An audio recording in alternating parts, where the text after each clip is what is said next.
Hello welcome back. ఈరోజు మనము పులిహోర తయారు చేశారు ఇంట్లో ఇది ఆల్రెడీ, బట్ అన్ఫార్చునేట్లీ ఆ ప్రాసెస్ని తీయలేకపోయాను. ఇది వచ్చేసి వైట్ రైస్ అనమాట.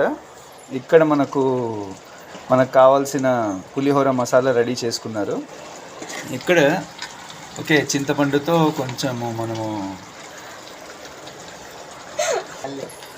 ఓకే ఇలా మనం అన్నీ తీసుకొని ఒకసారి కలుపుతున్నాము. ఒకసారి చూడండి ఎలా కలుపుతారో. దీంట్లో ఏం వేసారంటే శనక్కాయ పప్పులు, ఒటిమిరపకాయలు, ఆవాలు, ఉద్దిబ్యాళ్ళు, శనగపప్పు వేశారు. ఓకే, ఇప్పుడు చూడండి ఒకసారి ఎలా కలుపుతారో. ఓకే, పసుపు ఉప్పు కూడా కలిపారండి. ఓకే, ఇప్పుడు వైట్ రైస్ కొద్దిగా తీసుకోవాలి. కొద్దిగా తీసుకొని ఇలా వైట్ రైస్ కొంచెం బాగా కలుపుకోవాలి. ఓకే, ఇలా పులిహోర మిక్స్ చేస్తున్నారు కదా. ఇక్కడ చూడండి ఒకసారి, ఇది వచ్చేసి చికెన్ కర్రీ అన్నమాట. ఓకే, ఈ చికెన్ కర్రీ అనేది మనకు వెజ్ ప్లస్ నాన్ వెజ్ రెండు కలిపి చేసిన కర్రీ.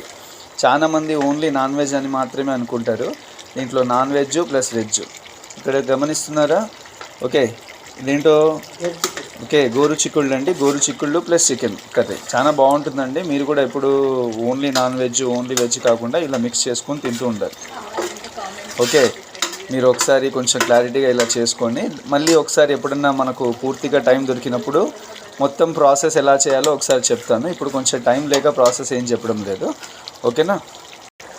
ఇప్పుడు ఇలా మనకు కొంచెము పొడి కలపాలండి. ఈ పొడిలో ఏమేమి ఇంగ్రీడియంట్స్ వాడారు ఏంటి, ఇప్పుడు మనము ఈ చికెన్లో ఎలా ప్రాసెస్ చేసాము అనేది నేను మళ్ళీ ఇంకొకసారి మీకు క్లీన్గా మొత్తం టాప్ టు బాటమ్ ఒకసారి చెప్తాను. ఇది జస్ట్ మీకు ఒకసారి ఇలా చూడండి, ఒకసారి కొంచెం క్లీన్గా కలుపుకుంటున్నారు. ఓకే, ఇది జస్ట్ ఫర్ టేస్ట్ కోసమేనండి. మనము ప్రాసెస్ విధానం అనేది కాదు. ఇది ప్రాసెస్ విధానం నేను మళ్ళీ ఒకసారి క్లారిటీగా చెప్తాను. ఓకేనా. ఇలా చూడండి, కొంచెం ఫ్లేవర్ కూడా బాగుంటుంది. ఓకే, ఏదన్నా మనకు ఇంట్లో ఎవరన్నా అతిథులు ఎవరన్నా వచ్చినప్పుడు only non veg only veg అని ఎవరన్నా ఇబ్బంది పడుతుంటే, ఓకే అంటే కొంచెం క్వాంటిటీ తక్కువగా ఉంది నాన్ వెజ్ ఎలా అని ఇబ్బంది పడినప్పుడు కొంచెం వెజ్ కూడా మిక్స్ చేసేస్తే కర్రీ ఎక్కువగా అయిపోతుంది. ఓకే, అండ్ ఇక్కడ కూడా చూడండి పొడి, దెన్ ప్లస్ మనం ముందుగా చూపించిన మసాలా, దెన్ ఇక్కడ వైట్ రైస్ బాగా కలుపుకుంటే టేస్ట్ మాత్రం బాగుంటుందండి. ఓకే, ఈరోజు చూసారా రైస్తో మనం పులిహోర అండ్ మనకు చికెన్ విత్ గోరు చిక్కుళ్ళు. ఓకే, బట్ ప్రాసెస్ మాత్రం చూపించలేదండి. మీరు అనుకుంటుంటారు ప్రాసెస్ లేదు కదా ఇదేంటిది ఓన్లీ మనకు జస్ట్ ఫైనల్గా టచ్ చూపించారు అనేది.